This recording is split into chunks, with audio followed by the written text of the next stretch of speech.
Goeienaand liewe vriende en baie welkom vanaand by ons derde biduur geleentheid van Uit die Woord Digitaal se Paasfees bidure. In hierdie tyd van die jaar word ons as kinders van die Here stil rondom die Here se woord om te luister na dit wat vir ons van toepassing is ook tydens Paasfees, maar in die besonder is ons fokus op Jesus wat die hoogste prys betaal het vir ons aan die kruis op Golgotha. Nou vanaand gaan ons saam lees uit die woord van die Here uit Matteus hoofstuk 21 en ek gaan vir ons lees vers 18 tot en met vers 22. En dit is nou nadat Jesus in Jerusalem ingery het op 'n donkie en die tempel gaan reinig het, die volgende dag het hierdie gebeure dan plaasgevind. Kom ons gaan saam lees uit die woord van die Here Matteus 21 vanaf vers 18. En vroeg in die môre, toe hy teruggaan na die stad, het hy honger gehad. En hy sien 'n vyeboom langs die pad, en gaan daarna toe, maar hy het niks daaraan gevind nie, as net blare alleen. En hy sê vir hom, laat daar uit jou tot in ewigheid nooit weer 'n vrug kom nie. En onmiddellik het die vyeboom verdroog. En toe die disippels dit sien, was hulle verwonderd en sê, hoe het die vyeboom so onmiddellik verdroog?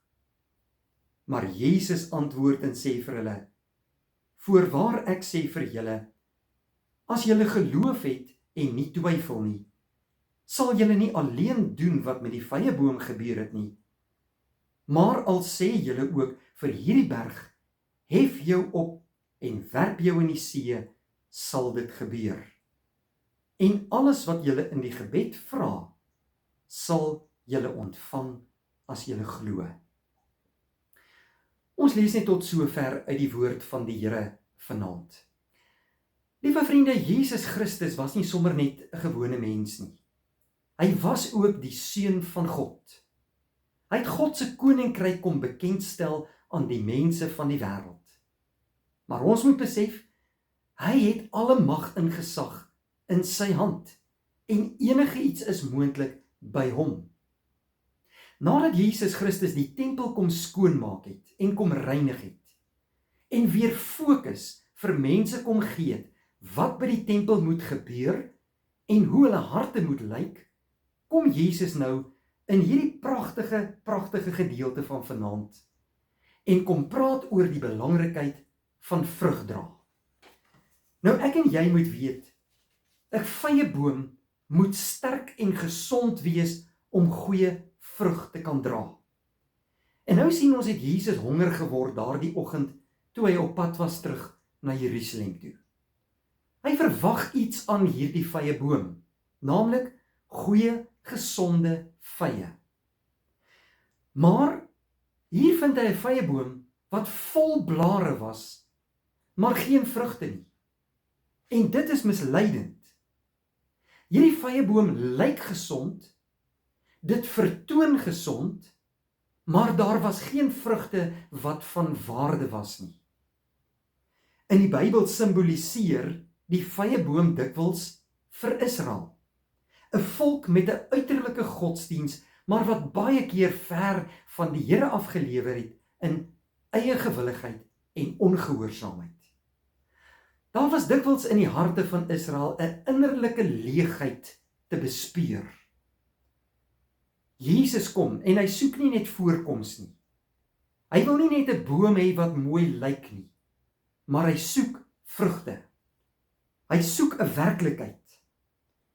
In Johannes 15 kom die Here Jesus Christus en hy beskryf so mooi en so bemaklike verstaanbare wyse wat die verhouding behoort te wees tussen kinders van die Here en hulle God.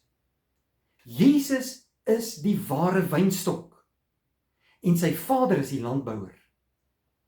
En ek en jy moet vrug dra. Ons is die looitjies wat moet vrug dra. As ons in die regte verhouding met Jesus lewe, sal daar vrug dra wees. Maar as daar net blare is en dit gaan net oor vertoon en uiterlike godsdiens en nie die regte verhouding nie, dan is daar geen vrugte nie. En dit is nie die wil van die Here vir ons lewe nie. Jesus sê, vrugte is so belangrik. Vrug is nie net iets wat ons moet produseer deur moeite alleen nie, maar dit moet vloei uit 'n verbondenheid met Jesus Christus. Dit gaan oor hom in ons lewe, nie net oor 'n uiterlike vertoon nie. Baie mense probeer Christelik lewe, maar sonder 'n lewende verhouding met Jesus. En dit lei tot uitbranding in hulle lewe, maar in die besonder ook lei dit tot skynheiligheid. Hulle gee voor om iets te wees wat hulle nie is nie. Nou in Galasiërs 5 kom Paulus en hy beskryf vir ons so pragtig dat daar in elke kind van die Here vrug van die Gees sigbaar moet wees. En wat noem hy vir ons in daardie gedeelte? Hy sê die vrug van die Gees is liefde, en dit is vreugde, en dit is vrede, en dit is geduld, en nederigheid, en so maak hy 'n lang lys van dinge wat 'n werklikheid moet wees in kinders van die Here se lewe, as jy in 'n lewende verhouding met Jesus Christus staan. Dit is 'n bewys van die ware geloof, lees ons ook in die boek van Jakobus. Jakobus kom in Jakobus 2 en hy sê, geloof sonder die werke is dood. Nou, hierdie oordenking van vanaand, liewe vriende, roep ons op tot eerlikheid in ons eie lewe in hierdie Paasfeestyd. Hoe lyk ons lewens werklik? Lyk dit nie reg nie? Is daar nie 'n ware verbintenis met Jesus nie? Is daar nie 'n lewende verhouding met hom nie? Dan moet ons ernstig tot God bekeer, want die Here verwag van ons sigbare vrugte in ons lewens. Nie net 'n uiterlike skyn nie, maar 'n werklike vrug dra tot sy eer. En Paasfeestyd roep ons juis op om ons eie lewe in oënskou te gaan neem en seker te maak dat daar vrug dra in ons lewe is. Dit is waaroor hierdie gedeelte ook van vanaand gaan, wat ons saam gelees het in die woord van die Here. As die Here nie vrugte van dankbaarheid in jou lewe gaan vind nie, gaan hy 'n woord spreek en die vrye boom gaan verdor. Want die wil van die Here vir ons lewe is vrug dra vir hom tot eer. Paasfeestyd leer vir ons dat Jesus die hoogste prys betaal het, sodat jy in 'n lewende verhouding met hom kan staan en kan vrug dra uit dankbaarheid vir wat hy vir jou gedoen het. Môre aand gaan ons verder en mag vanaand se gedeelte vir jou baie geseënd wees. Kom ons bid saam. Baie dankie Vader vir 'n wonderlike geleentheid soos vanaand wat ons gehad het om te kon luister na u woord en na u wil vir ons lewe. Wil jy in hierdie Paasfeestyd dit vir ons 'n werklikheid maak dat ons lewens kan vrug dra sodat dit ook kan toon hoe belangrik u vir ons is en dat die ware geloof in ons lewens en in ons harte is. Help ons om in die voetspore van Jesus na te volg en om in hierdie Paasfeestyd alle lof en eer aan Jesus Christus en aan u, ons Vader, te bring. In Jesus naam bid ons dit. Amen.